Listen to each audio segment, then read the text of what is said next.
done. Okay, so protest number 2, round 2 of the protests. A lot of people, a lot more than yesterday.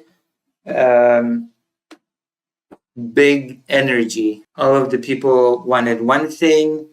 They hate the fact that Verkhovna Rada has passed the bill that basically rendered anti-corruption organization useless. We've talked about it. There's a whole segment about it, which I've uploaded. People hate that Zelensky signed the bill, even though people have been protesting yesterday all over the country, asking him not to do it, telling him it's a bad idea. He signed it anyway. He cited some reasons about Russian influence. That is the only way to cleanse the organizations from the Russian influence via putting them directly under the Prosecutor General's control, which I have no clue how that serves to clean out the Russian influence. But I guess that's not important, because it seems that the European Union does not like what's been happening. It tripped a lot of red lines for the European Union, because one of the most important, I'm not sure if you're aware, but one of the most important conditions for joining the European Union is having a clear record when it comes to corruption, at least upon entry, because we all know how Hungary is right now. We all know that Hungary is in the European Union and it's not exactly a corruption-free country. But as you enter the European Union, you're supposed to have your corruption handled. You're supposed to get rid of it, or at least lower it to acceptable levels before you're able to join the European Union.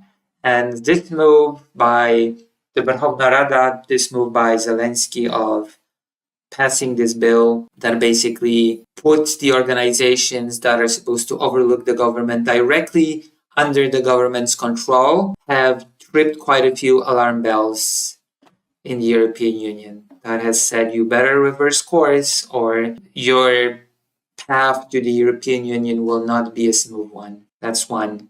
And of course, there's been a wide international backlash to this whole thing. Among them, of course, from Poland. Poland has been ringing alarm bells, or at least the most popular Polish politician has been ringing alarm bells. Sikorski, who, by the way, has been given an upgrade, a promotion in the political sphere, elite world, but that's a whole different topic. And as all of this happened, Zelensky has, I guess, kind of decided to change course. So I guess the protests combined with international backlash, combined with the European Union backlash, has caused this reversal.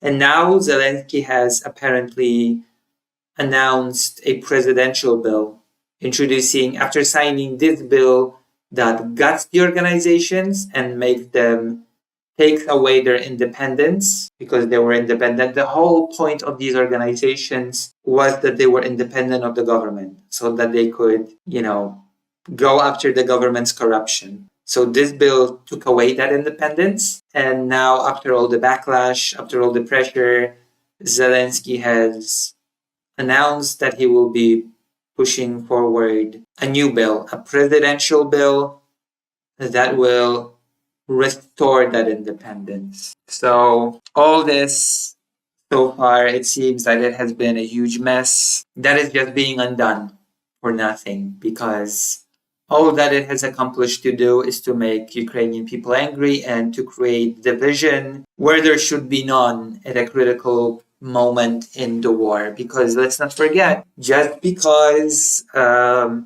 Verkhovna Rada has decided to gut the anti-corruption efforts, and just because people have gone out to the streets to protest, it does not mean that war has been put on hold. The opposite, in fact. It is quite remarkable that so many people have went to the streets to protest against the government, even though the ever-present threat of bombs and drones was present. It's still present. I'm pretty sure the uh, protests are ongoing. So you gotta give credit where credit is due. The people are not accepting a Ukrainian that is ruled by corruption, even if the necessary step to push Ukraine to a better outcome is to risk being bombed or drowned. Because as we know, a big gathering in the middle of the cities, because the same thing happened in Lviv, the same thing happened in Kharkiv and many other places. Gathering of thousands upon thousands of people is a prime target for Russia, so it is a huge risk, of course. Gatherings like this are a huge risk. The only reason why Russia has not capitalized big time on it is because Russia probably, like the division, Russia probably enjoys the destabilization factor, which is, of course, another reason why this sort of thing should be,